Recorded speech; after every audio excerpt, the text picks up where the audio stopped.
In this video, I will help you set up your Z mount camera to shoot a day to night time lapse, much like this sequence here.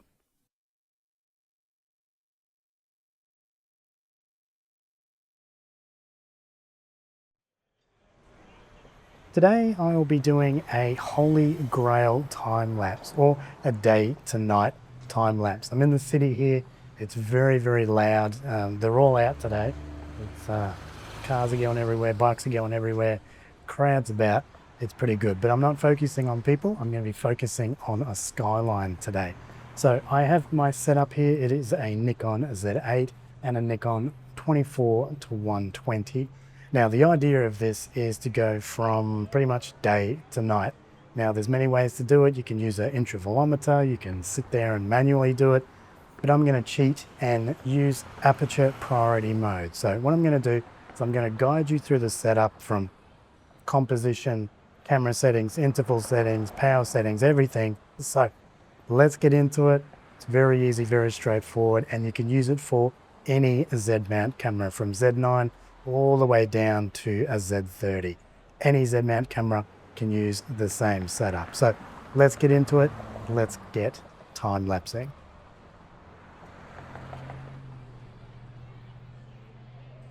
So first things first, I'm going to be setting this camera into aperture priority mode. So on the Z8, I'm just going to press the mode button on top of the camera. If you have any other camera apart from Z9 and Z8, you can spin the dial on the top and select A, and I'll do this right now. So I just use the shutter mode, and there we are. That's my view right now. That's my composition. As you can see, the A in the top left hand corner. So aperture priority mode is pretty much allows me to control my aperture. So for this situation, I'm going to be shooting in f5.6. That gives me a little bit more depth into the scene and a lot more focus in the scene. Now the camera will control the shutter and the ISO and any sort of exposure ramping as it goes through.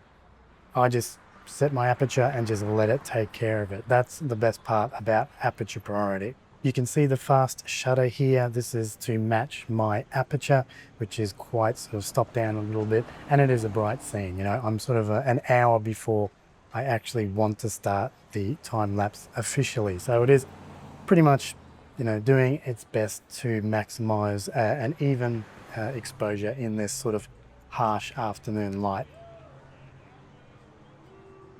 I'm going to set my focus here. I might focus on the buildings here. I think it's probably easier to do that. And then I'm just going to put it on manual focus just to make sure I don't have any weird, you know, moving around of exposure and autofocus position. So I'm just going to lock it on that building in the back there. As you can see, the focus peaking is all clicked on and all red. So that's pretty much it. And composition's quite good with that. And that's looking pretty good. Now let's talk about power. Now with one of these Z8 batteries, you can maybe get about 3 to 4 hours on one sort of time-lapse sequence here. But I want to make sure that I get the entire sequence from 4:30 to 8:30. So I'll be plugging in power and make sure that I get everything across it. Keep that in mind if you are shooting out into the field. You can't really hop swap two batteries together. So one battery can give you 3 to 4 hours. So keep that in mind.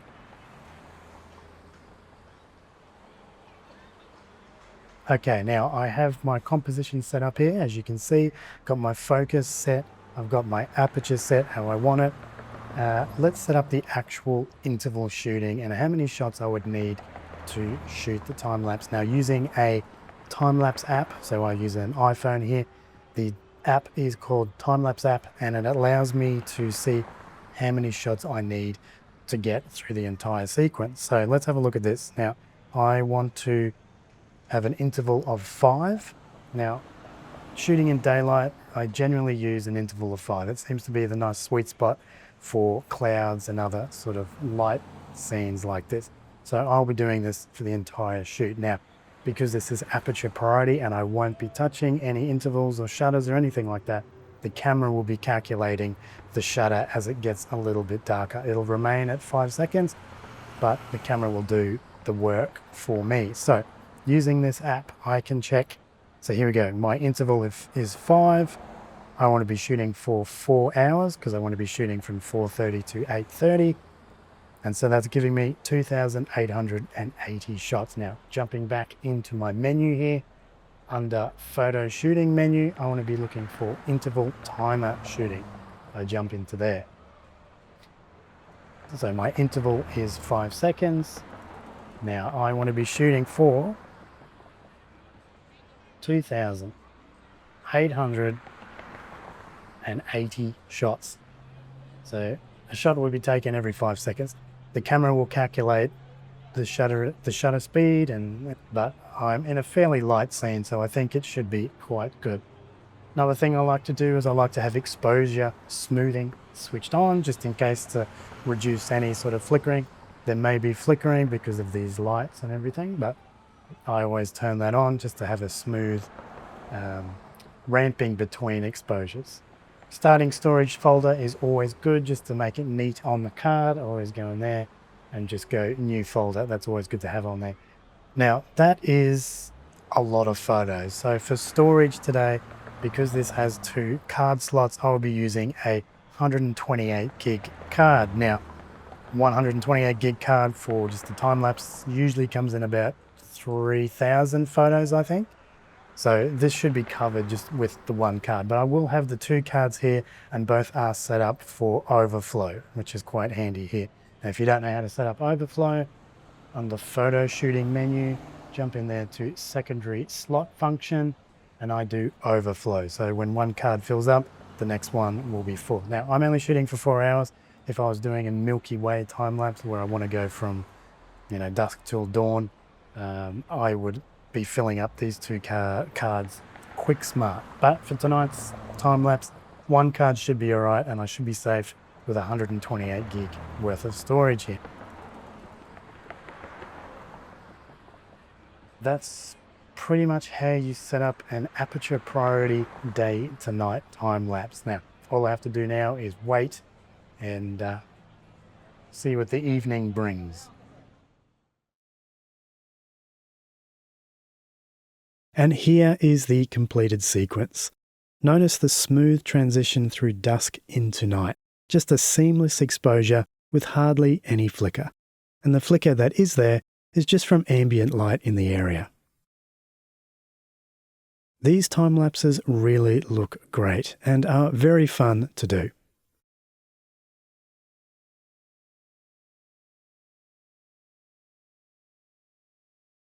As a bonus, here is a night to day time lapse. This was a little bit trickier since I had to wake up at 4 AM to start it, but it still shows off how simple it is to do one of these time lapses using aperture priority. So I highly suggest giving it a go on your next time lapse adventure. And once you do, you just can't stop.